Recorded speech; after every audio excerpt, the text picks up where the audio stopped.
The Duchess of Cambridge landed back on British soil on Wednesday night after a whirlwind two-day solo visit to Denmark. She traveled with her Royal Foundation Centre for Early Childhood to learn firsthand about the Danish approach to early childhood development. She was also reunited with Queen Margrethe II and Crown Princess Mary at Christian IX's palace on Wednesday. The trip comes as Kate, and other senior royals, continue to fill Her Majesty's shoes as she steps back from the front line ever so slightly. At 95, the Queen has stripped back her engagement calendar after a series of health scares in the last few months. This week, the monarch postponed several virtual engagements after testing positive for COVID-19 on Sunday. She is said to be experienced mild, cold-like symptoms. Among those stepping up to the plates are the Cambridges, the Waleses and the Wessexes. Both Kate and Sophie hail from middle-class backgrounds, and married into the royal family as commoners. Yet they share a much deeper bond, too. Both were victims of horrific invasions of their privacy early in their royal lives. Just weeks before Sophie married Prince Edward in 1999, topless photos of her on holiday were published in The Sun. The photos had been taken 11 years earlier when Sophie, working for Capital Radio at the time, had traveled to Spain with colleague Chris Tarrant and his co-presenter Cara Noble.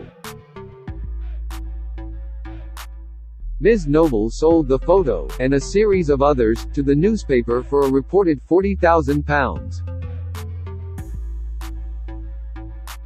She was subsequently sacked from her job, and later issued an apology, while The Sun acknowledged their own wrongdoing too. They apologized with the headline, "Sorry, Sophie," and donated all sale proceeds to her charities. Some 13 years down the line, French celebrity magazine Closer printed pictures of the Duchess of Cambridge sunbathing topless during a chateau holiday in 2012. Little more than a year into William and Kate's marriage, a photographer used a long-range lens to snap images of the Duchess holidaying in private. The Cambridges sued the French magazine for £1.3 million, and demanded a further £42,000 in damages from local newspaper La Provence, who had also published pictures of the royals holidaying in private. Both royal couples were severely affected by the photographs. In a statement read out to the French courts, Prince William said, "In September 2012, my wife and I thought that we could go to France for a few days in a secluded villa owned by a member of my family, and thus enjoy our privacy. We know France and the French, and we know that they are, in principle, respectful of private life, including that of their guests. The clandestine way in which these photographs were taken was particularly shocking to us as it breached our privacy." William added that the photographs were all the more painful, given the way that his mother had died, and the harassment she had suffered at times. Sophie, meanwhile, was devastated by the photos of her. Dr. Anna Whitelock, a royal historian and commentator, told Channel 5's 2020 documentary, Edward and Sophie, the Reluctant Royals, that the photo was considered a vile, malicious intrusion of privacy. Murray Harkin, who ran a PR firm with Sophie at the time, said, "I remember Sophie ringing me in the early hours of the morning, in floods of tears, when she discovered that the Sun had bought the picture and was planning to publish it. She was so upset because she felt that she was letting the side down before her wedding."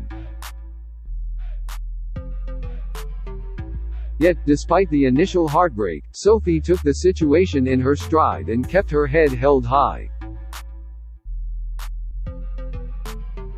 Rebecca English, the Daily Mail's royal editor, told the documentary, "I've spoken to a friend of hers who was with her when the story broke.